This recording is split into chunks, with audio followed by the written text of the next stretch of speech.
Hello and welcome back to the Crime Reel. We have another compilation video for you today featuring cases from New York. If new to the channel, please consider subscribing. Every subscriber helps. I hope you are enjoying these longer videos. Ongoing, we will be implementing both types of videos, single cases and joint cases. For those of you missing my normal voice, I have re-recorded the first story as the audio wasn't great. So I've used the old video footage and narrated it faster and hopefully clearer. Please enjoy this New York compilation. Goodbye. Today we shall be visiting New York to look at the troubling love story of Burt Pugach and Linda Riss and the extraordinary events and crimes that happened in their lives. On the 20th of April 1927, Paul and Anna Pugach welcomed their second child, a boy who they named Burt. Burt grew up in a poor household with both of his parents and his older brother. They lived in an area of the Bronx in New York known as Corona Park North. His mother Anna felt he was incapable of doing things for himself and controlled many aspects of his life, even bathing him until he was 12 years old. She would often become frustrated with what she perceived to be his lack of ability and beat him. He would cry for his father, as when his father was at home, the beatings did not take place. In 1940, Burt felt humiliated by the fact that his parents arranged his bar mitzvah in a small local Chinese restaurant. Shortly before the event took place, his father, Paul, deserted the family. Burt's poor, unhappy childhood continued, but despite his mother's lack of faith in him, he was actually a bright child and graduated from the local high school in the top 5% of the year group. He went on to complete studies in both business and law and graduated with distinction from Brooklyn Law School in January 1950. Burt was accepted to the New York State Bar later that year, and together with his friend Herb Weitz, forms Weitz and Pugach. Burt was earning from $40,000 to $80,000 a year at a time when the average annual wage was just $4,000. He invested in a nightclub, owned multiple cars, and even bought a small plane. On February 23, 1937, when Burt was 10 years old, over in East Bronx, Oscar and Bertha Riss have a baby who they name Linda Eleanor. In 1942, when Linda was 5 years old, her parents divorced. Linda's mother struggled to look after her alone, so Linda was sent to live with her aunt and cousins. 7 years later, at the age of 12, Linda contracted rheumatic fever and was sent back to live with her mother and grandmother. Linda lacked any male role models in her life, and this, together with the lack of stability in her home life, unsettled Linda. And although she acted quite tough, she lacked self-confidence. Linda grew into a beautiful young lady who was always dressed and styled immaculately. Many compared her to Elizabeth Taylor, and she soon attracted the attention of many of the local boys. However, she always kept them at arm's length. In 1957, at the ages of 30 and 20 respectively, Burt and Linda met for the first time. Burt had just returned from London and was driving with a friend when he saw Linda walking along the street. He quickly parked the car as he felt he just had to talk to her. After a short conversation, Linda told Burt her telephone number and went on with her day. She later claimed that she had only given her number to this slightly older, not particularly attractive man to get rid of him, as she didn't feel that they were on the same wavelength. Shortly after she returned home, Linda received a dozen red roses from Burt. Burt claimed it was love at first sight. He called her to check that she had received the flowers and asked her out for a drink. A couple of days later, he took her on another date, this time in his aeroplane. Both Linda and her family felt that he was an impressive, professional man, and Linda and Burt soon fell into a life of glamorous dates. Burt would shower Linda with affection and introduce her to a world that she had never seen before. He would take her to meet his famous friends, collect her for dates in his expensive convertible, take her to the nightclub that he owned, where she would be treated like a superstar, even to the point that when she arrived each evening, the band would immediately play the song Linda. The relationship became very intense very quickly. Burt would pick her up each morning and take her to breakfast and then on to work. He would meet her for lunch each day and then pick her up after work before taking her out for the evening. Compared to the boys of her own age, who simply fawned over her good looks, Linda was so impressed with the mature and sophisticated lifestyle that Burt offered her. For those around them, it was clear that Burt was head over heels in love with Linda and that Linda was impressed with Burt, but whether this had developed into love was questionable. Burt continued to make a lot of money from his law firm. He was a negligence attorney. He would find clients who had been injured in accidents and fight for compensation on their behalf. It is alleged that at this time he would find a friendly doctor to write a report on the injured person that would ultimately result in the injured receiving a payout. During the time when he was dating Linda, and unknown to her, he would often sleep with his clients. Linda did not believe in sex before marriage and, therefore in some way, Burt felt that his infidelity was justified. Burt and Linda's fantastic dates continued, but soon Linda's grandmother became suspicious as to why this rich, successful, charming man in his 30s hadn't already found a wife. Eventually, Burt found out about the grandmother's suspicions and went out on a date with Linda, decided that he needed to tell her the truth. He was in fact married to a woman named Francine. Burt and Francine had got married in 1951, 6 years before he had met Linda. Burt also had a severely ill daughter called Karen, who had been born in 1954. Burt explained to Linda that he had never truly wanted to marry Francine, and the relationship had long since been over. Linda was devastated and immediately broke off her relationship with Burt, despite him pleading with her that his marriage was over and his divorce would be legalized imminently. The very next day, Burt contacted Linda to say that his divorce papers had luckily arrived. Wary because of his lies, Linda asked to see them and visited him at his law offices. Burt produced documents to show that he was now officially divorced and that he and Linda could once again be a couple. Linda wanted to believe him, but still had her doubts, particularly in view of the fortuitous timing of the papers' arrival. She took a note of the divorce number, and her mother decided that she would get a lawyer to check that it was all above board. Back in the 1950s, this research would take considerably longer than it would today, so Linda decided that she would give Burt the benefit of the doubt, and their relationship once again resumed.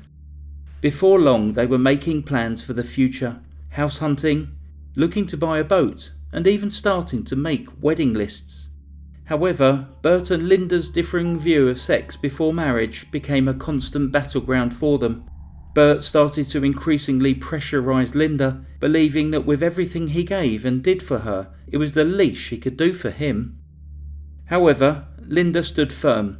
Burt started to accuse her of having sex with other men, and even made Linda visit a doctor to confirm her virginity. Around the same time, Burt's professional life was starting to descend into chaos. Questions had long since hung over the firm as to the legality and ethics of their practice, and Burt discovered that his firm was being investigated by the Bar Association. Burt got caught in a downward spiral and started to drink heavily. His relationship with Linda had started to deteriorate, and when Linda's mother found that the divorce papers that Burt had shown her daughter were fake, Linda ended the relationship. A few weeks later, a close friend of Linda's was travelling to Florida with her family for a month-long vacation, and on a whim, Linda quit her job and decided to join them. At the beach one day, she met a handsome young man called Larry Schwartz. They made a stunningly beautiful couple and went on several dates. Linda was smitten with Larry, but the relationship was short-lived as Larry soon left with the army. Linda returned to New York, and Burt continuously begged her to take him back. Linda resisted for a while, but eventually started dating Burt again, as he promised he would marry her soon. However, he kept making excuses to avoid booking the wedding, and when his wife, Francine, contacted Linda, it was the final straw. Francine told Linda that she knew all about her, and that she would never grant Burt with a divorce. In September 1958, Linda decided that it was over for good. Burt took the news extremely badly. He was found crying on his office floor, became increasingly depressed, and began drinking even more. Then in November 1958, the New York bar charged Larry's firm with illegal fee splitting in order to obtain cases. Around the same time, Linda started dating Larry Schwartz again after he returned from the army.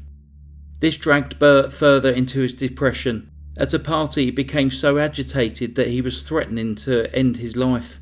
Burt was taken to a local psychiatric hospital, but discharged when a friend arrived to collect him.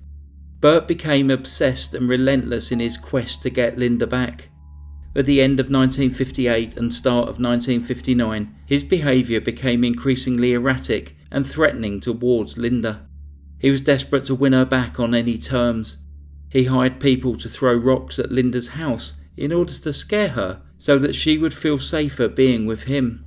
Linda reported this to the local police, but they did not press charges. Burt continued to harass Linda at work, and she eventually lost her job because of all of the disruption he had caused. Linda tried again to report this to the police, but once again they decided not to take any action. Larry continued to support Linda throughout this time. He was a very different person to Burt. He was laid back and kind, drove a station wagon, and whilst he did not have the means to spoil Linda in the way that Burt did, she was absolutely enchanted by him. On the 24th of May 1959, Linda and Larry got engaged. When Burt found out, he lost his temper completely. He hid in the shadows of the porch at Linda's house, waiting for Linda and Larry to return from their evening out. He had a gun and was intent on killing Larry. However, when Linda and Larry arrived home and saw Burt waiting for them, Burt realised that he couldn't bring himself to pull the trigger and fled the scene. A couple of weeks later, on June the 14th, 1959, Linda and Larry and their families had a party to celebrate their engagement. They were both happy and in love, surrounded by those closest to them. The following morning there was a knock at the front door. Linda was getting dressed and fixing her hair as she opened the door. A man posing as a delivery man was standing there, and Linda assumed that there was a package being delivered. Possibly an engagement gift following her celebrations the previous evening. However, as she opened the door with her mother standing just behind her, the delivery man wedged his foot in the doorway and threw a substance called lye directly into Linda's face. Lye is a very caustic chemical that can burn through living tissue. It immediately started to burn Linda's face, and she rushed to the bathroom, putting her face under the tap, but soon passed out. Her mother and grandmother called an ambulance, and Linda was rushed to the Medical Arts Center Hospital in New York. Doctors told Linda that she would have a difficult period of recovery ahead of her, and predicted that she would lose all of her sight and be permanently scarred from the attack. The police visited Linda in hospital, where she again informed them about Burt's threatening behaviour. The attack became a huge news story and made headlines nationwide. When Larry visited Linda in hospital, she told him that he should leave her, that this wasn't the life that he expected, and that she was worried that he would be the next one to get hurt. Larry stood by Linda and visited her regularly at the hospital, where Linda remained under 24-hour police protection. Eventually, after remaining in hospital for more than 3 months and undergoing several operations, Linda was discharged in September 1959. She retained a small amount of sight, but had been warned that this would deteriorate further over time. Meanwhile, the police were continuing to build a case against Burt. He was still trying to make contact with Linda through phone calls and sending flowers despite her police protection. A month after Linda was released from hospital, on October the 30th, 1959, Burt was arrested along with the men that he had hired to attack Linda. Burt's bail was set at over $100,000, which at the time the highest amount ever set in a Bronx criminal case. Once the press interest had calmed down and a new reality had set in for Linda, Larry called off their engagement. Linda remained under police protection and Burt was tried in July 1961. He was found guilty and after numerous psychiatric evaluations received the maximum sentence of 15 to 30 years in state prison. He maintained that he never intended for the lie attack and he had simply hired the men to beat up Linda a little so that she would be scared and turn to him for protection. Whilst happy with the sentence, Linda felt that 30 years still wasn't long enough for what Burt had done. She decided she needed to move on and make a life of her own. She got her own apartment and went to work every day. She grabbed opportunities to try new things and despite her limited sight, took up painting and travelled extensively in Europe. This was a time that she remembers as one of the happiest in her life. She would spend lots of money on expensive dark glasses that hid her scarring and she was rarely seen without them. When Linda returned to New York from her travels, she started to date a new man and they soon fell deeply in love. He was completely smitten with her and wanted to meet her parents and marry her. Linda didn't know what to do as he had never seen her without her dark glasses. After discussing it with her friends, she decided that the next time she saw him, she would wear her clear glasses as she needed him to see her as she really was. When he arrived to take her out, seeing her without the protection of her dark glasses, he withdrew. It was more than he could handle and he immediately broke off their relationship. His reaction destroyed Linda. She decided that she was damaged merchandise and would never reveal herself without her dark glasses again. Linda's world became smaller. She was living alone in New York and started to go out less and less. Her vision had deteriorated still further. Her grandmother had died and her mother was suffering with dementia. Burt constantly tried to contact her from prison, meaning that Linda had to change her telephone number multiple times. Burt also managed to earn money providing legal advice to other convicts whilst he was in prison, and he sent this money to Linda. In early 1974, Burt was eligible for parole, and Linda wrote to the parole board requesting that he was not freed as he was still managing to harass her from inside the prison. Despite this, Burt was released on parole on 21st of March 1974. He had served 14 years in prison.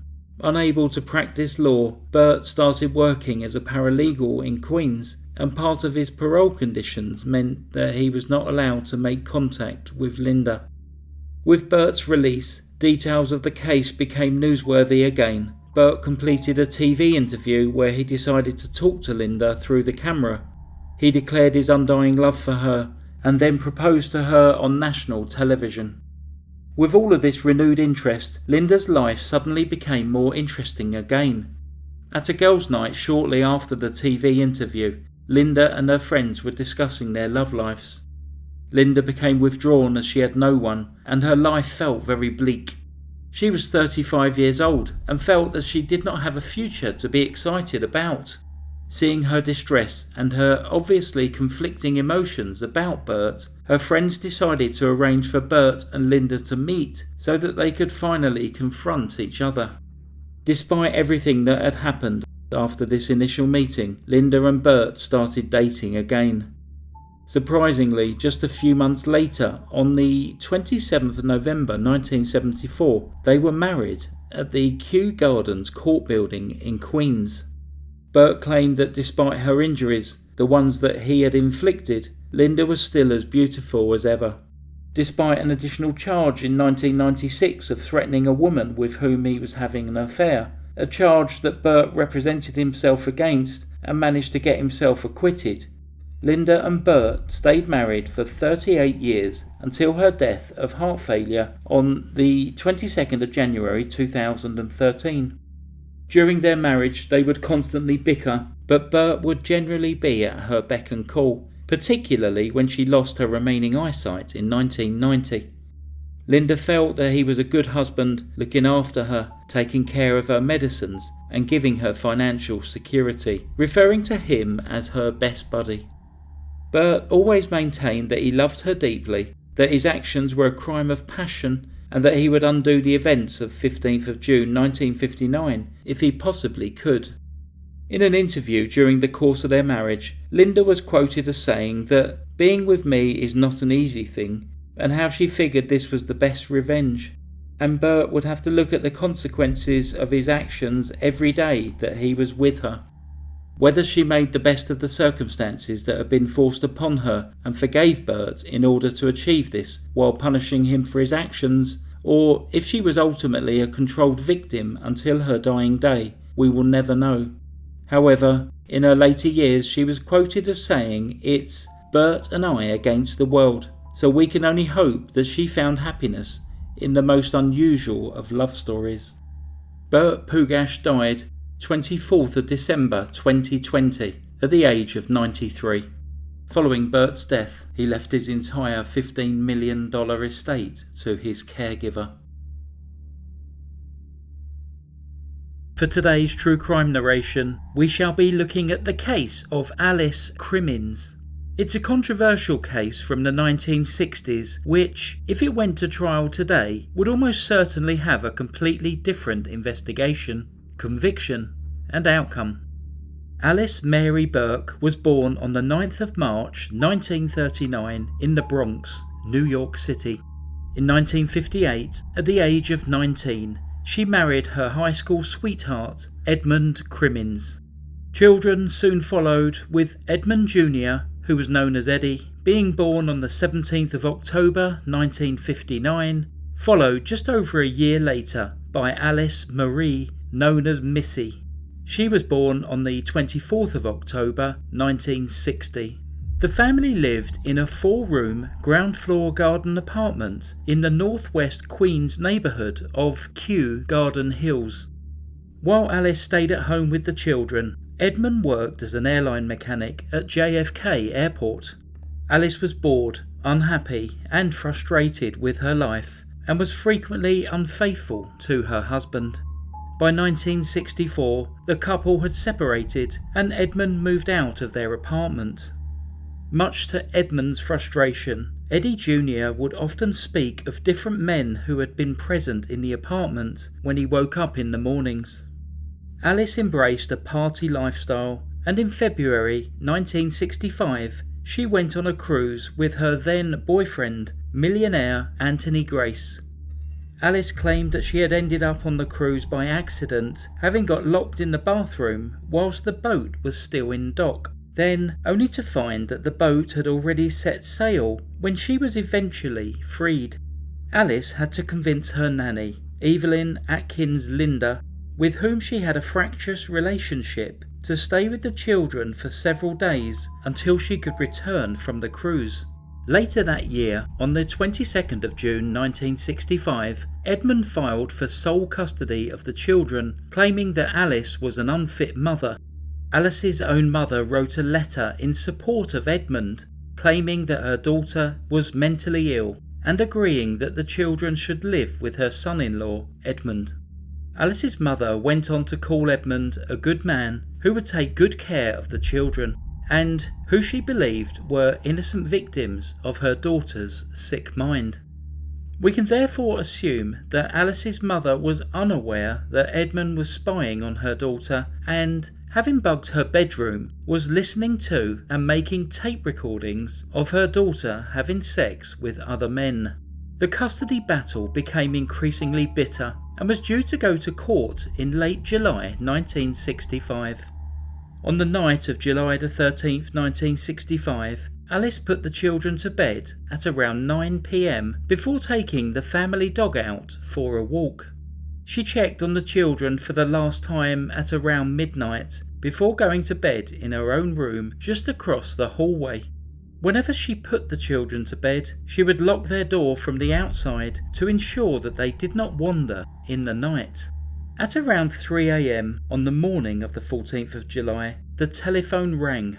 It was Edmund, and once again the couple ended up having a heated argument. Alice eventually went back to sleep, not waking until approximately 9 a.m.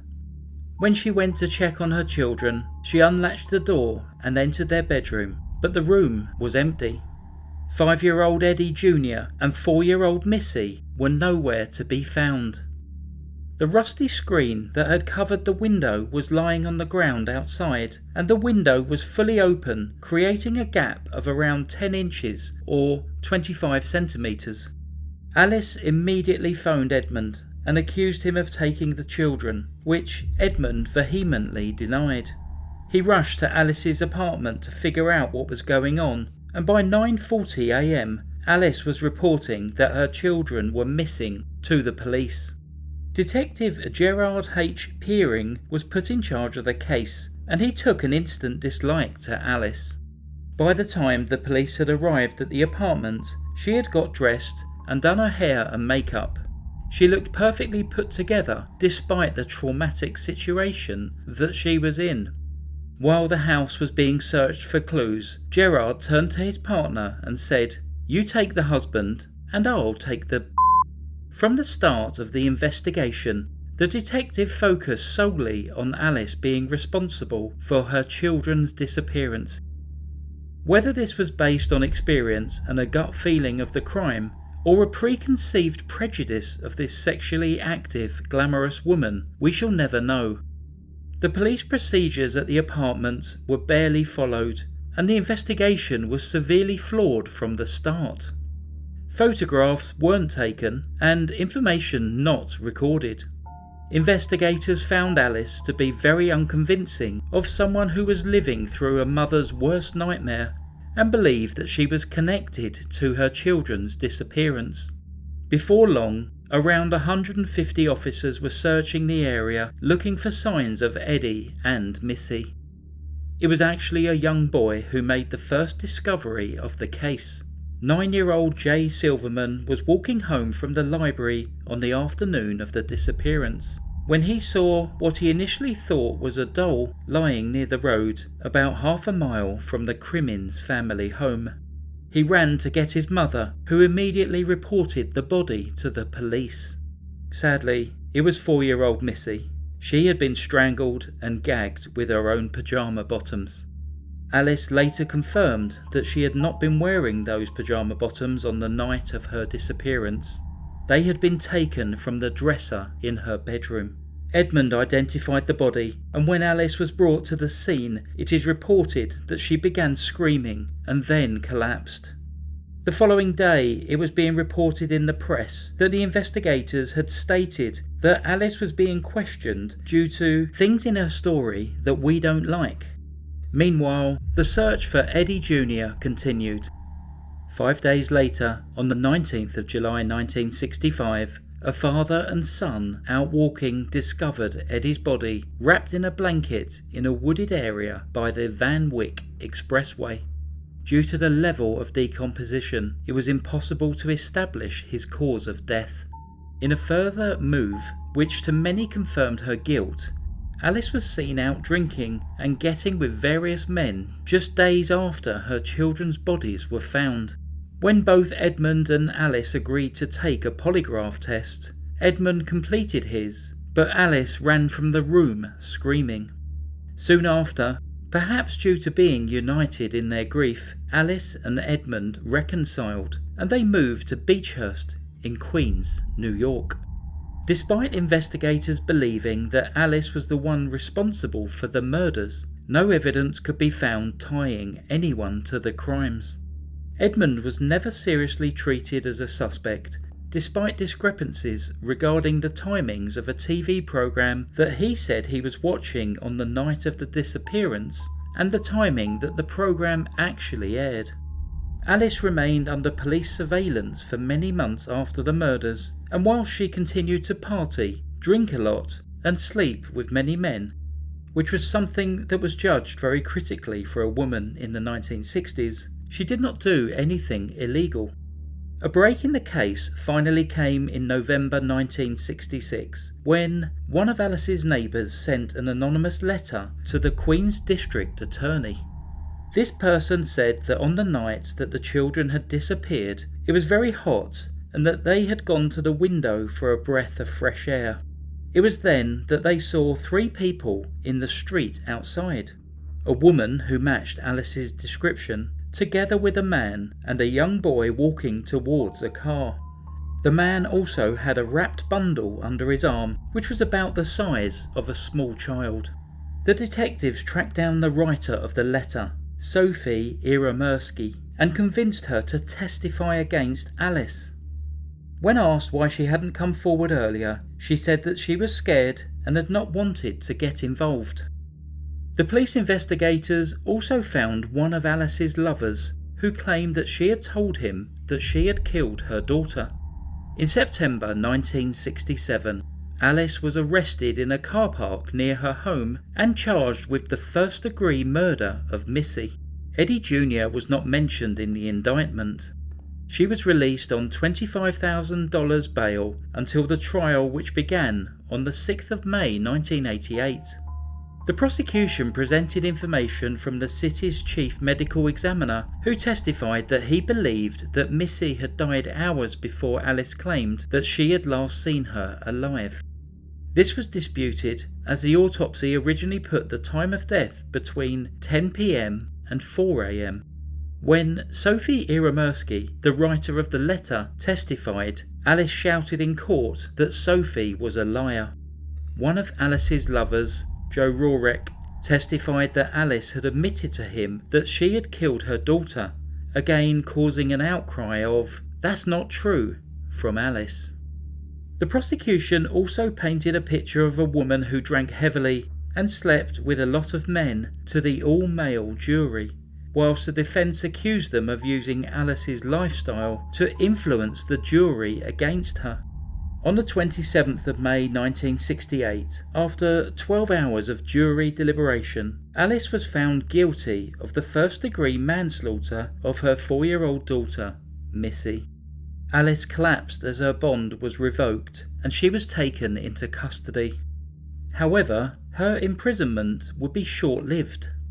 Her attorneys sought a new trial for Alice based on 3 reasons. Firstly, that during recesses, 3 of the jurors had allegedly visited the site of the defendant's apartment. Secondly, that one of the court attendants was not a sworn-in officer. And thirdly, that one juror who had a medical condition had lost contact with the other jurors while undergoing doctor's treatment. The retrial was denied, and on the 9th of August 1968, Alice was sentenced to between 5 and 20 years in prison. She continued to maintain her innocence. Alice was subsequently released on bail whilst a further appeal was prepared, which proved to be successful. The second trial began on the 15th of March 1971. By this time, Alice and Edmund had separated once again. At this trial, she was accused not only of the manslaughter of her daughter, but also of the first-degree murder of her son, Eddie Jr. Once again, an all-male jury decided her fate. They deliberated for 17 hours before finding Alice guilty of both crimes. On the 13th of May 1971, Alice was sentenced to life in prison for the murder of her 5-year-old son and a concurrent 5 to 20-year term for her daughter's manslaughter, and she was taken to the Westfield Penitentiary in Bedford Hills, New York. However, less than 2 years later, the murder conviction was unanimously dismissed in the Brooklyn Court of Appeals, and a new trial was ordered for the manslaughter conviction by a 3-2 majority. The district attorney filed an action to then try to overturn these reversals. In May 1975, the appellate court upheld the manslaughter conviction, and Alice was returned to prison to complete her sentence, whilst her attorneys prepared for another round of appeals. However, this time, this conviction stuck, and she served out the rest of her sentence. By January 1976, she had been admitted to a work release program, earning $125 a week, working as a secretary. In July 1977, she married her wealthy lover, Anthony Grace, and was released on parole on the 9th of September 1977. She had served a total of 30 months for her crime of manslaughter. Alice remained under parole supervision until 1993, when she disappeared from public view. Assuming that she is still alive, she will now be in her 80s. All of the other people involved in the case are no longer with us. Anthony Grace, Alice's second husband, died in 1998. Joe, who claimed that Alice had confessed to him, was later charged with grand larceny and imprisoned himself. He died in 2006. Sophie Iramersky died in Florida in 2009. Edmund Crimmins remarried and then died in 2012. He is buried with Eddie Jr. and Missy. This entire case has been plagued by controversy from the start. There was a botched investigation which only ever focused on one suspect, at least initially due to her lifestyle choices. Some have argued that Alice's looks were her defence against the world, with her makeup used to cover acne scars, which caused her great insecurity. Her lack of public grief could simply have been because she chose to grieve in private, and her return to social activities so soon after the deaths of her children may have been her way of coping when she couldn't bear to be alone in the apartment from which her children were taken and murdered. We have to ask why Edmund was never considered a suspect when he had similar motive and opportunity. However, evidence was presented at trial that contradicted her timeline of events, and an eyewitness stated that she had seen her on the night of the murders with a man carrying something that could easily have been Missy's body. Additionally, an ex-lover testified that she had confessed her crimes to him. So did she actually get away with murder and a very light prison sentence if she was indeed responsible? The court of public opinion now seems to be very divided on this case, and with pretty much everyone involved now dead, it is hard to see that we will ever know the truth of what happened on that fateful night. I would, however, be fascinated to know your views and opinions in the comments section below as usual. Please help the channel by clicking like and subscribe if you're new. Thanks very much for listening to The Crime Reel. Stay safe. Goodbye. For today's true crime narration, we shall be asking you to consider the following question. If someone commits and admits to a heinous crime, but is found not guilty by reason of insanity, should they be allowed to enjoy all of the privileges that someone without a criminal record enjoys if and when they are fully recovered? This was the dilemma that faced the legal profession back in the 1980s and 1990s in the case of Robert Rowe.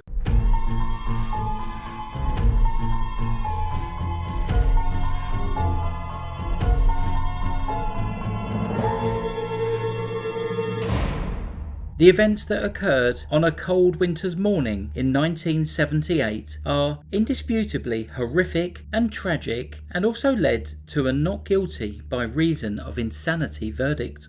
This is a defence which in itself is subject to a great deal of controversy. This is a side of true crime which I am fascinated by, and look forward to reading your thoughts and ideas on the matter in the comments section below. Robert Rowe, who is more commonly known as Bob, was born in the United States of America in 1930. He studied at St. John's University School of Law in New York, and this is where he met his future wife, Mary. Mary and Bob married in 1954, 4 years after they met, and they moved into a well-presented, split-level home on East 64th Street in Mill Basin, Brooklyn. They went on to have 3 children together. Bob Jr. was born in 1959 and Christopher was born in 1961. They also adopted a daughter, Jennifer, who was born in 1965.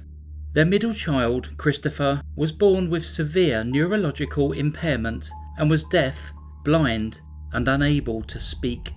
He required round-the-clock care and needed assistance with all aspects of his daily life. Bob worked for Allstate Insurance, where he was a claims lawyer, whilst Mary looked after their home and family. When Bob wasn't working, he too was extremely dedicated and involved with the care of their children. The couple were well liked by their neighbours and also within their local community.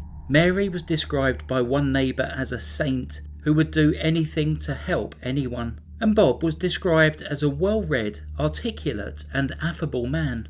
They were seen as devoted, selfless parents, dealing with extreme adversity with a combination of optimism, determination, and a sense of humour. Around 1973 or 1974, Bob found that his 20-year career at Allstate had begun to stall. This was mainly due to a new no-fault legislation which diminished his workload. He decided to leave the company to seek trial work, but unfortunately this career move proved to be unsuccessful. In order to earn a living, he bought a taxi, but after a short stint as a driver, he sold the car as he was embarrassed by this job. Bob's relationship with his mother had become strained because she opposed his marriage to Mary on religious grounds. Bob was Protestant and Mary was Catholic. When Bob and Mary were trying to determine if Christopher's ailments were genetic, Bob discovered that his mother had given birth to another son who had been institutionalized since birth. This led to a heated argument between Bob and his mother, at which point she cut him out of her will. She died shortly afterwards. As Christopher became older, the couple found it increasingly difficult to deal with the demands of his conditions and the level of care that he required. However, they were determined that they would not send him to, as Bob put it, one of those hideous institutions, and they both continued to provide around-the-clock care for Christopher in the family home. In April 1975, Bob awoke in the middle of the night, experiencing a vision of his dead mother ordering him to kill his entire family. He started to get a knife, caught himself, and ran out of the house, screaming. Another couple of years passed, and in the September of 1977, Mary got a job at a neighbour's company where she would work up to 16 hours a day in order to bring in enough money for the family. Meanwhile, Bob stayed at home to take care of the children in a reversal of roles that was far less common in the 1970s than it is today. This situation affected Bob's self-esteem as he believed that he had failed in providing for his wife and children. Family life continued until the morning of 21st of February 1978, when everything would change. Bob Jr. was asleep in his bed when Bob walked into his room. Bob then smashed his 14-year-old son's head in with a baseball bat. A couple of hours later, when Jennifer asked why Bob Jr. was sleeping for so long, Bob encouraged her to get into bed with her brother Christopher and close her eyes so that they could play a game. He then killed Jennifer and Christopher in the same way as he had with Bob Jr. Later that evening, when Mary returned home from work, he told her to close her eyes as the children had a surprise for her. He then bludgeoned her to death as well.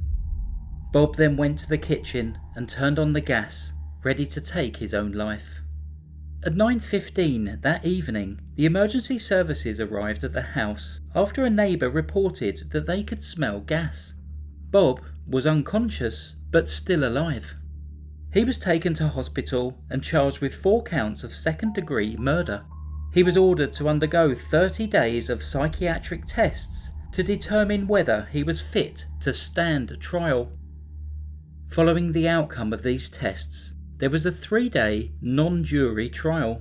Both the prosecution and defence psychiatrists agreed that Bob was basically a good person who was suffering from a psychotic breakdown when he killed his family. Justice Hyman Barshay of the State Supreme Court in Brooklyn agreed, stating that, "In my 50 years at the bar, I never encountered a tragedy of such proportion." Bob truly believed that he had killed his family out of love and the fear that they would be relegated to a life of poverty due to his ineptitude. He was found not guilty by reason of mental disease or defect and was then sent to Creedmoor Psychiatric Centre for treatment. The Assistant District Attorney, Michael Gary, said at the time that it didn't matter whether Bob received a criminal conviction or not, as either way he would be institutionalised for the rest of his life. It was believed that the only person who Bob was a danger to was himself. By October 1979, just over a year and a half after the murders, Bob was allowed some freedom of movement after responding well to his treatment. He began teaching special needs children, and during one such outing, he escaped from Creedmoor Psychiatric Centre. He travelled to Las Vegas, where, 2 weeks later, he contacted his attorney and was arrested and charged with the escape. He was given a conditional discharge and was placed in a secure ward at the facility. He received inpatient treatment for a total of 2 years before he was deemed suitable for release, whilst continuing treatment on an outpatient basis. Bob completed volunteer work, teaching children and adults how to read and write, and also worked at a hospice in Queens. He studied history and Asian studies at St. John's University whilst continuing with his psychotherapy. By 1985, he had been free from medication for 5 years. He continued to receive court-mandated therapy. After his trial, his law licence had been suspended for an indefinite period, and he now sought to be reinstated by the bar. The legal dispute about this continued for years, during which time Bob was discharged from mandated outpatient care, having been declared cured after almost a decade of treatment. In 1989, Bob remarried. His second wife, Colleen, was a deeply religious, shy woman who was aware of the circumstances surrounding Mary, Bob Jr., Christopher, and Jennifer's deaths. She believed that due to Bob's mental illness, he was not responsible for their deaths. In 1991, Colleen gave birth to their daughter. Bob earned limited money to support his new family by completing investigations for lawyers, but he remained desperate to actually practice law again. In January 1992, Bob was permanently disbarred on the basis of being guilty of serious professional misconduct. Taking the case to the New York Court of Appeals later that year, Bob's disbarment was upheld. In a 5-0 ruling, it was stated that whilst he was not criminally culpable, it would undermine public confidence in the bar if he was reinstated, as lawyers were required to exercise the highest standards of ethical conduct. And so this leads to an interesting debate. On the one hand, the legal system was saying that he was not culpable for the killings, and 12 years after the deaths, a court-appointed psychiatrist stated that Bob had made a complete recovery. From a psychiatric point of view, he was completely capable of practicing law, and if he was never legally responsible for his family's deaths, why shouldn't he? Bob argued that he could not be found unfit to practice law because of acts committed when he was mentally ill. If he was found not guilty due to an illness from which he had then recovered, why shouldn't he be able to practice law? Is this hypocrisy on the part of the legal system? However, on the other hand, how could Bob be expected to be respected and have any form of credibility in court with the very public knowledge that his entire family had died by his hand, even if he was ultimately found not guilty due to insanity? Could someone who admitted to killing 4 people ever realistically be allowed to re-enter the legal profession again? Bob died of cancer in 1997 at the age of 67, having never been readmitted to the bar. So who was he really? A murderer or a victim of a circumstance and extreme mental illness? Was he fully rehabilitated, or could he have snapped again? Should he have been allowed to practice law again and attempt to help others, or did he simply get away with murder? I would love to hear your thoughts on these matters in the comments below. For anyone looking for more detail about this case, there is a book called Facing the Wind that was written by Julie Salomon in 2002. I hope you found today's case interesting, and I look forward to seeing you next week. There won't be a psst message this week. Thank you for listening to The Crime Reel. Stay safe. Goodbye.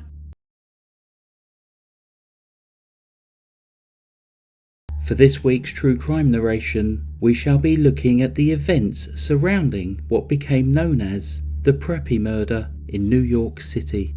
Back in the 1980s, New York was a very different city from the one it is today. An illegal drug epidemic was raging, and crime rates, including murders, were at record highs. Times Square earned the nickname of Needle Park due to the widespread heroin use. Homelessness was high, and sex workers were working openly across the city. Despite the grittiness, danger, and graffiti of New York, the lure of city life, the music, fashion, shops, nightclubs and bars appealed to many people at the time. One such person was Jennifer Dawn Levin, born on the 21st of May 1968 in Nassau County, New York. Jennifer was the second daughter of Ellen and Stephen Levin. Jennifer's early years were spent with her parents and older sister Danielle living in Long Island. Ellen and Stephen divorced in the early 1970s, and Stephen went on to remarry a woman by the name of Arlene. Stephen was an extremely successful real estate agent in Soho, New York. Jennifer and Danielle remained close to both of their parents, and Jennifer grew into an independent, bubbly young lady who had a love of life. She attended the prestigious Baldwin School, a girls' private school on West 47th Street in New York, and during this time lived with her father and stepmother at their luxury loft in Soho. Despite coming from a wealthy family and enjoying the level of privilege this gave her, those who knew her said that she was well grounded and did not take her lifestyle for granted. Jennifer achieved good grades at school and graduated in June 1986. She was due to start at Chamberlain Junior College in Boston that September, where she planned to major in marketing. Jennifer and her friends made the most of the summer of 1986 before they went their separate ways to various colleges. At the time, fake IDs were common, and Jennifer and her friends became regulars at a bar named Dorian's on East 84th Street on the Upper East Side. Dorian's was a well-known hangout for many of the privileged kids who lived in the exclusive Upper East Side. This was perhaps due to the fact that they were very relaxed about checking IDs. The legal drinking age was 21 in New York, but many of the clientele at the bar were far younger. Jennifer spent the summer working at Fluty's Pier 17, a South Street seaport restaurant, before holidaying in California with friends. When she returned from her holiday, she spent her time partying with her friends in New York and was enjoying life to the full before moving on to the next chapter in Boston. On Tuesday, the 26th of August 1986, an equity trader by the name of Pat Riley was cycling through Central Park at around 6 a.m. As she approached the area near 5th Avenue and 83rd Street, which was behind the Metropolitan Museum of Art, she saw the body of a young woman under a tree. Even at a distance, she could tell that something was very wrong and immediately cycled to a phone booth to call 911. She returned to stay with the body until the emergency services arrived. The woman had tan lines which showed that her bracelets and rings were missing. Her denim jacket was on the floor next to her. Her skirt and top were both pushed up, and her underwear was found about 50 meters away. There had been no attempt to hide the body. It was clearly visible from the footpath. Detectives initially worked on the assumption that the young woman was sexually assaulted, robbed, and killed by a stranger before being dumped in Central Park. Even though the crime rate was very high in the city at the time, a murder in this exclusive neighborhood was far less common and immediately attracted the attention of the press. The young woman was identified as being Jennifer Levin, and the police went to Stephen Levin's house at around 9:30 a.m. that morning to break the news to him. Almost immediately, the press got hold of Stephen's address, and a media circus soon followed the police to the house. Jennifer's mother, who had been notified of her daughter's death, but not the circumstance of it, arrived at her ex-husband's house to a sea of reporters. It was only when she got inside that Ellen found out from her mother that Jennifer had been murdered. Jennifer's body was taken to the morgue where her injuries were documented. She had multiple abrasions, contusions, and bite marks. She had extensive bruising on her face and neck. Her teeth were loose, and her left eye was bulging out of its socket. Her fingernails were damaged, and it was determined that she had put up a determined fight with her attacker. Detectives began piecing together Jennifer's last steps. She had spent the evening on the Upper East Side with her friend Alex Legata. Alex confirmed that they had been at Dorian's bar and informed the police of the other people who they were with. As the police continued to question the people who had been at Dorian's the night before, the trail eventually led to a young man by the name of Robert Chambers. Robert ran in the same social circles as Jennifer and Alex. The police arrived at Robert's house on East 90th Street to gather more information, allowing them to build a picture of what had happened the night before. As they knocked on the door, Robert's mother answered and said that he was still asleep. Then, when Robert appeared, he immediately went from someone who could help set the scene to a person of interest in the case. He had deep, fresh scratches on his face and clearly had an injury on his right hand. He dismissed the scratches, which he said had been caused by his pet cat. Robert was very cooperative and voluntarily went to the police station to help the detectives with their inquiries. As the police asked him about the night before, he stated that he knew Jennifer and had last seen her outside Dorian's, where they had said goodnight and parted ways.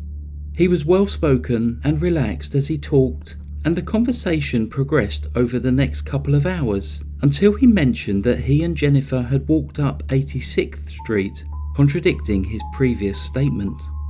Robert then agreed to a video statement where he changed his story of what had happened that evening. Robert informed the police that he had arrived at Dorian's quite late, around 11:30 p.m, and at around midnight, Jennifer came over and started talking to him. The pair had hooked up a few times previously, and it seemed that she wanted more from him that night. He stated that he wasn't interested in Jennifer, but she asked to speak to him outside, and he agreed. He said that they began walking up 86th Street, and that Jennifer had suggested that they go into the park. He stated that he told Jennifer that he wasn't interested in her, and that he wanted to see other people. At this point, she allegedly freaked out and started to lash out at him, scratching his face. He had wanted to leave, but she convinced him to stay and talk. He continued recounting the events, stating that she had wanted to go to the bathroom, so he sat and waited for her. When she returned, he said that he was sitting with his hands behind his back and that she used her underwear to tie his hands together. At that point, he claimed that she climbed on top of him, sat on his chest, facing his feet, and began to sexually assault him. He then stated that she began grabbing his genitals and caused him exceptional pain, at which point he managed to free his left hand, grab her by the neck, and flip her off of him. He said that she landed next to the tree and did not move. He initially thought she was kidding around, but when he realised that she wasn't, he became scared. He said that he didn't want to touch her, and so he didn't help her in any way. Instead, he walked across the street and sat and stared until the police arrived at the crime scene. At this point, he went home and went to bed. When he awoke, he thought the whole thing had been a bad dream until the police arrived to question him. Throughout recounting this ordeal, Robert talked freely, not seeming nervous, and at no point asked for a lawyer. He claimed that the whole thing was an accident. The interviewing officers simply did not believe his version of events. He was 6'4" and weighed around 220 pounds, and she was around 5'6" and weighed about 100 pounds less than him. The photos of Jennifer's body showed extensive injuries, which did not tally with his version of events. Robert, however, stuck to this story that he had been sexually attacked and Jennifer's death was an accident, and he seemed genuinely shocked when he was informed that he was being charged with her murder, mumbling, "What's mother gonna say?" The media coverage was extensive and relentless. Although the murder rate in New York City was very high at the time, this case was different. With two beautiful, young, privileged teens involved, many of the tabloids played the story out like a cheap soap opera, forgetting the tragedy and emotions of the real people who were involved. Facing a second-degree murder charge which carried a maximum sentence of life in prison, Robert was represented by Jack Lippman. He was a defense lawyer who made no bones about the fact that he would do anything within the bounds of the law to protect his clients. He had no qualms about attacking the victims of crime and happily took on a victim-blaming defense in this case. Robert entered a plea of not guilty, claiming that this was an accidental killing, and he was held at Rikers Island, awaiting a bail hearing at the end of September.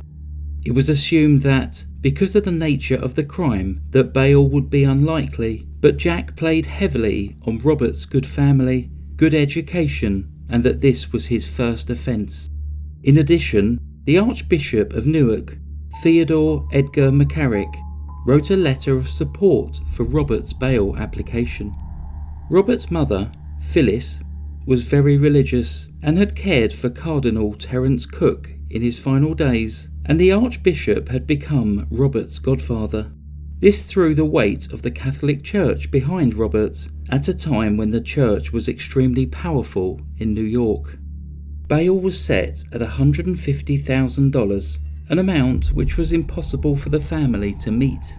However, with the support of the church, together with the bar owner, Jack Dorian, putting his townhouse up as collateral, the bail was met. On the 1st of October 1986, Robert was released on bail. His lawyer, Jack Lippman, held a conference where Robert read a prepared statement stating that Jennifer's death had been an accident. During his time on bail, he lived with a priest working for a weekly wage of $134. Jack Lippman portrayed him as a handsome young man surrounded by upstanding members of the church, presenting the image that he was a good person and not a violent murderer. The prosecutors in the case looked to contradict this image and began to delve into Robert's background. Robert was born on the 25th of September 1966. He was the only child of Phyllis and Robert Sr. The family were comfortable, but not as wealthy as their Upper East Side address would lead people to believe. Phyllis was determined that her only son would succeed in life, and through a combination of contacts made through her nursing work, the church, and scholarships, Robert attended some of the most competitive schools in the area.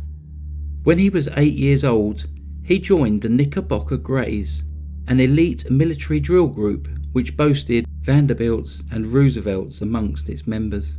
He was also an altar boy at St. Thomas More, and he generally thrived in the sheltered setting of these activities. He was shy yet popular and continued to do well in school, but after he moved to Choate Prep School in Wallingford, Connecticut, when he was around 14 years old, he began to struggle academically. At around the same time, his father became increasingly distant and started to struggle with alcoholism. Due to poor grades, he was not invited back for a second year at Choate, and he started at the Browning School, where his academic decline accelerated. He began experimenting with drugs from a young age and became a regular on the New York social scene.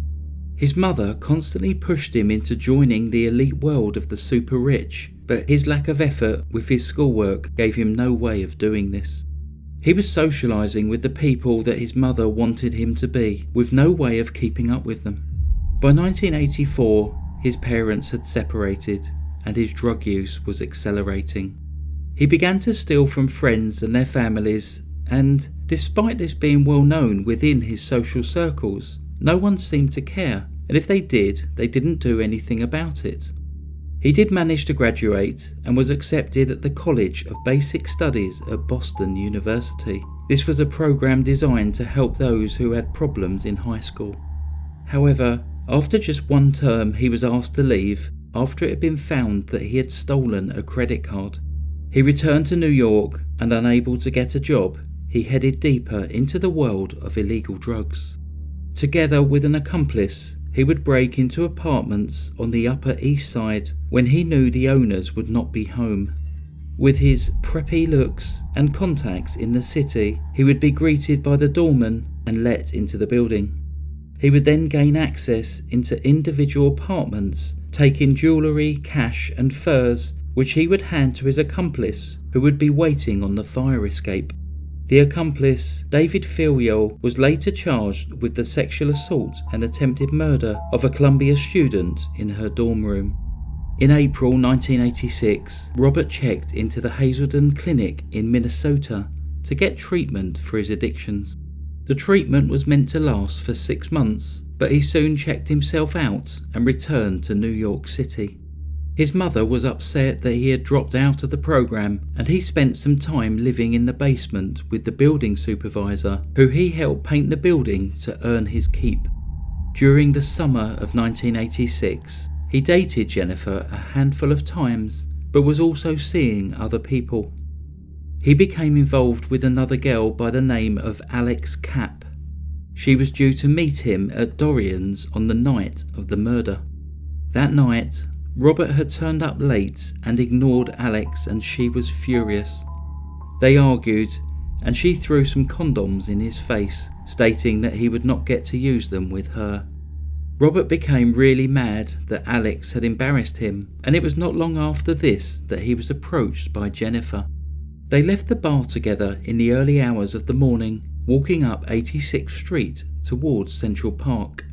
After that, no one knows the exact truth of what happened except Robert. The prosecution were emphatic that Robert was guilty of murder.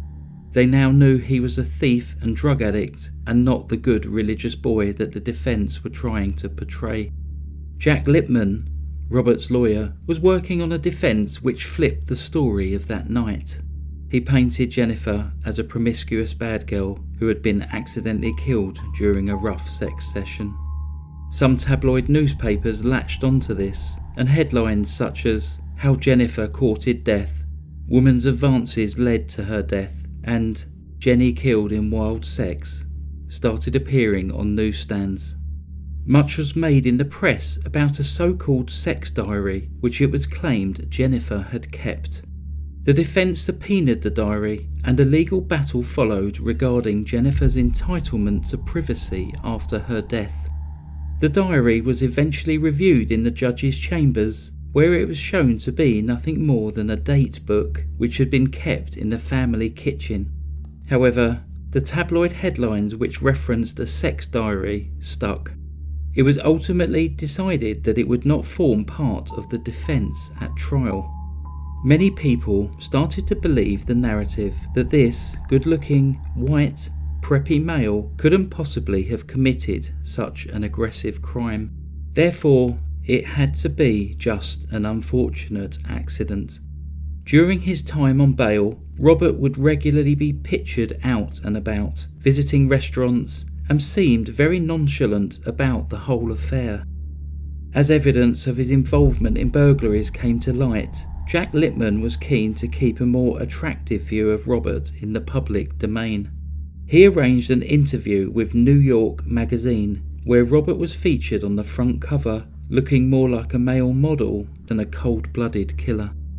However, many saw through this blatant attack to build up Robert's character while systematically demolishing Jennifer's, and were outraged by it.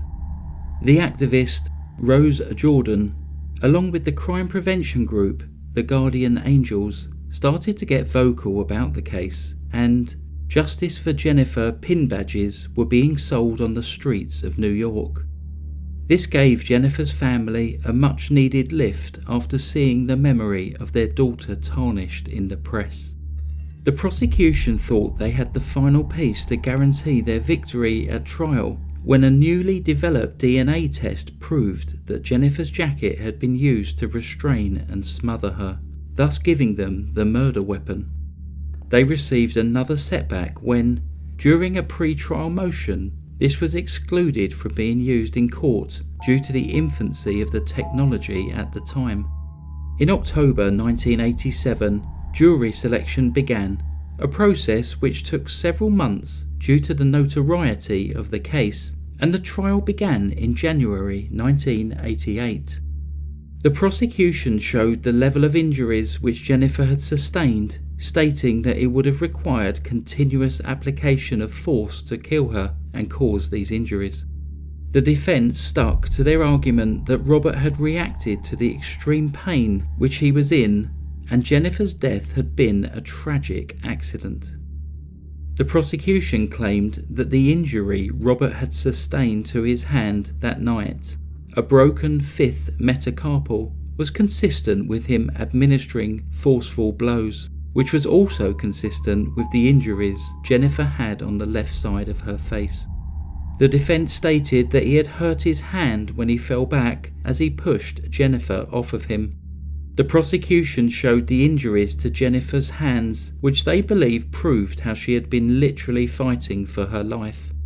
The level of sexism in the trial was extreme.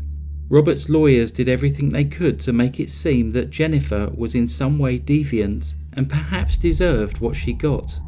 Robert remained emotionless, staring ahead for the duration of the trial. To the disappointment of the prosecutors, he did not take the stand. He was supported in court each day by his parents and his girlfriend, Sean Covell.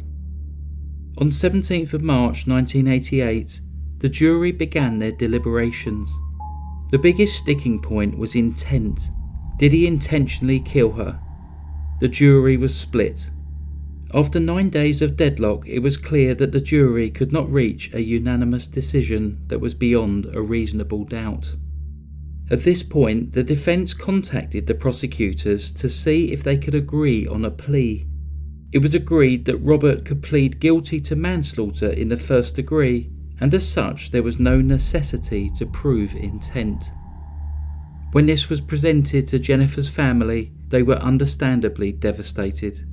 The punishment for manslaughter in the first degree was 5 to 15 years. Robert could be a free man again while he was still in his mid-20s. However, the alternative was for him to be freed awaiting a new trial, and the family would then have to go through the ordeal all over again with no guarantee of a better outcome. The plea was agreed. Robert was allowed to return home with his parents for one last night before he arrived at prison to begin his 5 to 15-year sentence. The Levin family filed a wrongful death suit seeking $25 million in damages, to which Robert pleaded no contest. He was ordered to pay any lump sums which he received to the Levin family, along with 10% of his wages, until the debt was paid in full. Jennifer's family stated that any money received from him would immediately go to victims' rights organisations.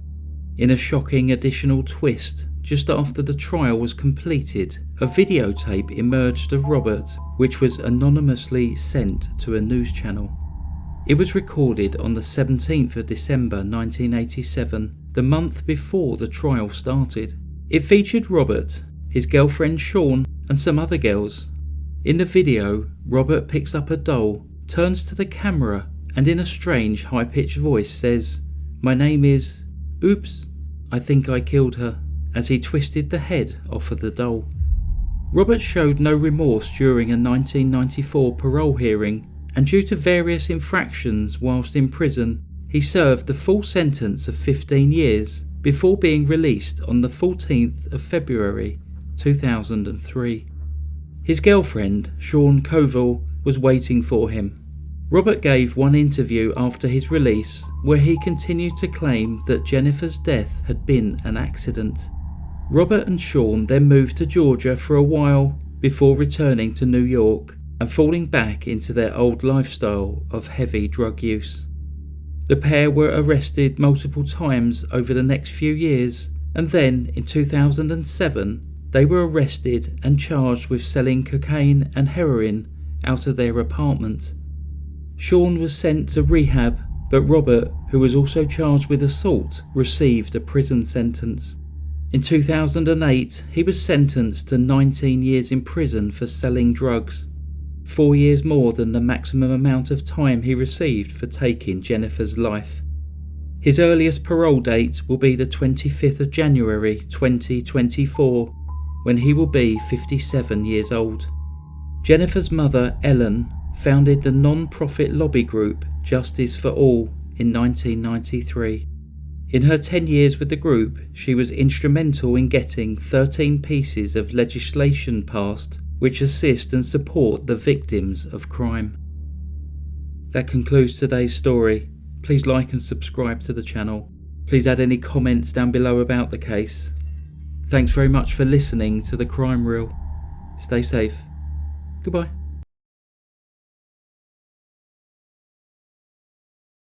For today's true crime narration, we shall be looking at the life of Kitty Genovese from New York. Details of this crime became very famous, not because of the crime itself or because of the subsequent investigation, but due to the press coverage that alleged that 38 people had witnessed the crime and yet did nothing to help.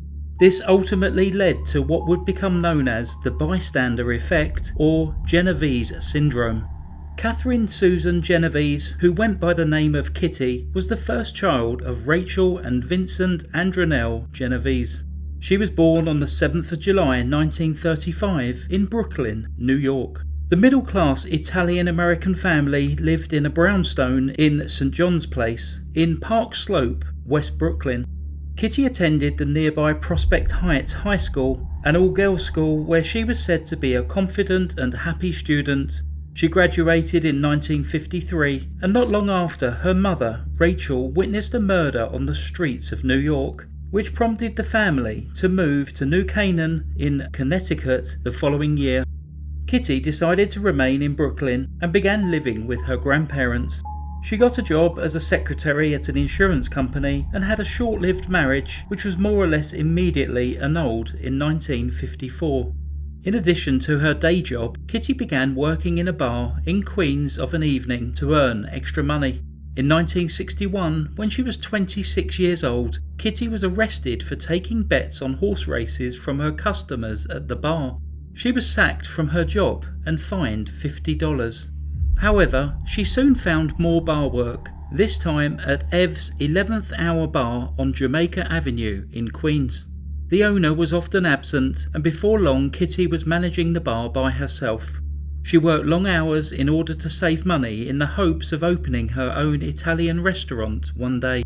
By 1963, she had become romantically involved with a lady by the name of Mary Ann Zilonko, who she had met at a Greenwich Village nightclub. The two women began living together in a second-floor apartment on Austin Street in Kew Gardens, Queens. This was considered to be a safe, peaceful place to live. In the early hours of March the 13th, 1964, Kitty finished work at the bar and drove back to her apartment in her small red Fiat. At around 3:15 a.m, she arrived home and parked her car in the Kew Gardens Long Island Railroad Station parking lot. This parking lot was approximately 30 metres away from the entrance to her apartment building, which was accessed by an alleyway at the rear of the building. As she got out of the car, she saw someone dressed in dark clothing approaching her. Fearful, she began running towards the door of her apartment building, but before she could get there, the assailant grabbed her and stabbed her twice in the back. Kitty began screaming and shouting, "Oh my God, he stabbed me, help me." These cries were heard by a neighbour, Robert Moser, who shouted at the attacker from his apartment window to leave the girl alone, at which point the attacker then ran away. Another witness, 14-year-old Michael Hoffman, also saw what he thought was possibly a domestic dispute and told his father, Samuel. Samuel called the police, telling them that a woman had been beat up but got up and was staggering around. This attack occurred 4 years before New York City implemented the 911 emergency call system, and as such the call was made to the local police station. The police did not respond. Seriously hurt, Kitty slowly headed towards the door of her apartment block. She managed to get inside before collapsing in the hallway. Shortly afterwards, her assailant returned. Kitty was lying on the floor, barely conscious, but began screaming the second she saw him. The attacker then stabbed Kitty several more times, including in the throat to silence her screams. He then sexually assaulted her, stealing her possessions and making his escape. Kitty fought hard to defend herself during the brutal attack that lasted over half an hour. Responding to the noise of Kitty's screams, a neighbour by the name of Sophia Farrar rushed to help her, despite having no idea whether the attacker was still in the building. Sophia screamed for someone to call for help, at which point another neighbour and one of Kitty and Mary Ann's friends, Carl Ross, called the police. Sophia stayed with Kitty until an ambulance arrived at approximately 4:15 a.m. Kitty died on the way to the hospital. She was just 28 years old. At 7 a.m. that morning, Detective Mitchell Sang arrived to question Kitty's girlfriend, Mary Ann. Also present was her neighbour, Carl Ross, who had called the police a few hours earlier. During the interview, Carl kept interfering and he was arrested for disorderly conduct. Mary Ann was later interviewed by two homicide detectives, John Carroll and Jerry Burns. The interview, which lasted for over 6 hours, inappropriately concentrated on Mary Ann's relationship with Kitty. Unbelievably, many of the police interviews surrounding the case seemed to focus more on the women being in a same-sex relationship than the nature of the crime itself. Despite the nature of the sexual assault on Kitty, Mary Ann was still considered to be a suspect. Kitty was laid to rest 3 days after the murder in Lakeview Cemetery in New Canaan, Connecticut. In a seemingly unrelated incident, 6 days after Kitty's murder, a man by the name of Rowe Cleary notified the police that he had seen a man removing a television set from a neighbour's house. Rowe, together with another neighbour, Jack Brown, disabled the man's car so that he could not leave before the police arrived. When the police turned up, they found that the man, Winston Mosley, had a stolen television set in the boot of his car. The responding police officer also noted that Winston's car fit the description of that seen by witnesses on the night of Kitty's murder. The police officer passed this information on to the relevant homicide detectives and Winston was questioned. Winston was 29 years old and lived in Ozone Park, Queens, with his wife and 2 children. He worked at Remington Rand as a tab operator. That's someone who's responsible for repairing the punch cards used at the time for data input into digital computers. He also had no prior criminal record. During this police interview, Winston admitted to murdering Kitty. He provided the detectives with the full details of the attack that fit with the evidence that had been found at the scene. Winston said that on the morning of March the 13th, 1964, he got up at around 2 a.m, leaving his wife in bed asleep. He drove his white Chevrolet Corvair around the Queens area looking for a woman who was alone. He wanted to find someone to kill. When he saw Kitty waiting at a traffic light on Hoover Avenue, he decided to follow her. He watched Kitty park in the station car park before parking his own car in a nearby bus stop. Armed with a hunting knife, he then approached Kitty, stabbing her twice in the back, before being disturbed by Robert Moser's shouts. He rushed back to his car and drove away. About 10 minutes later, he returned. After looking in the parking lot and train station, he began checking the entrances to the apartment blocks in order to find Kitty. On the second attempt, he was successful. Winston then attacked Kitty for a second time before making his escape. When asked why he did it, he simply replied, "To kill a woman," stating that women were easier and didn't fight back. Winston then went on to confess to committing between 30 and 40 burglaries in that area before shocking the detectives by admitting that he had sexually assaulted and murdered 2 other women. A few weeks earlier, Annie Mae Johnson had been shot and burned to death in her apartment in South Ozone Park, and Winston said that the previous year, in July 1963, he had killed 15-year-old Barbara Kralik in her parents' home in Springfield Gardens. However, despite these admissions, Winston was only charged with Kitty's murder. Another man, Alvin Mitchell, had also confessed to Barbara's murder, which could have made the prosecution more difficult in this case. But it is unclear as to why Winston was never charged with the murder of Annie Mae Johnson. The trial began on the 8th of June 1964. Initially, Winston pleaded not guilty, but this plea was later changed to not guilty by reason of insanity. Winston gave details of how he had murdered Kitty, as well as information about how he had killed both Annie Mae and Barbara. He also confessed to numerous other burglaries and sexual assaults. The trial lasted just 3 days, and after jury deliberations of around 7 hours, Winston was found guilty on the 11th of June 1964. 4 days later, Winston was sentenced to death. As the sentence was read out, he showed no emotion, but there was applause and cheers from several spectators. Judge J. Irwin Shapiro, who had presided over the trial, is quoted as saying, "I don't believe in capital punishment, but when I see a monster like this, I wouldn't hesitate to pull the switch myself." Shortly afterwards, Winston appeared as a defence witness in the trial of Alvin Mitchell, who had been accused of killing Barbara Kralik. Whilst this trial resulted in a hung jury, Alvin was later convicted of Barbara's murder in a second trial. In the years that followed, the New York Court of Appeals determined that Winston should have been able to argue that he was medically insane at the sentencing hearing, and as a result his sentence was commuted to life in prison. Unfortunately, his life of crime was not yet over. After serving 4 years in prison, Winston had to have minor surgery for a self-inflicted injury. He needed hospital treatment as he impaled himself on a tin can.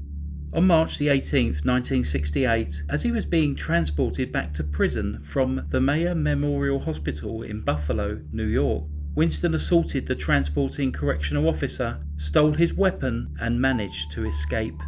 He found a vacant house in Grand Island, New York, where he went undetected for 3 days. However, on March the 21st, 1968, the owners of the house, Mr. and Mrs. Kulaga, arrived at their property and were immediately captured by Winston. He held the couple hostage for over an hour, during which time he tied up and gagged Mr. Kulaga and sexually assaulted Mrs. Kulaga. He then made his escape in the couple's car. The following day he broke into a second house in Grand Island, where he held a woman and her daughter hostage for 2 hours before releasing them unharmed. Shortly afterwards he surrendered to the police and was eventually given 2 additional 15-year sentences to run concurrently with his life sentence. In September 1971, Winston was involved in the Attica prison riot. It was a 5-day prison riot where more than 1,200 inmates took over the prison, and it resulted in over 40 people losing their lives. Then, in 1975, a television news report stated that Winston was inmate liaison to Attica Correctional Facility and was working to improve conditions for the prisoners. Also during the 70s, he obtained a Bachelor of Arts degree in sociology from Niagara University. Winston first became eligible for parole in 1984. During this parole hearing, he told the parole board that the notoriety he faced due to his crimes made him a victim, stating, "For a victim outside, it's a one-time or 1 hour or 1 minute affair, but for the person who's caught, it's forever." He went on to claim that he had never intended to kill Kitty and that he considered her murder to be a mugging because people do kill people when they mug them sometimes.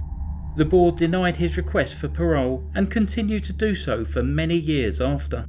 In November 2015, he was denied parole for the 18th time.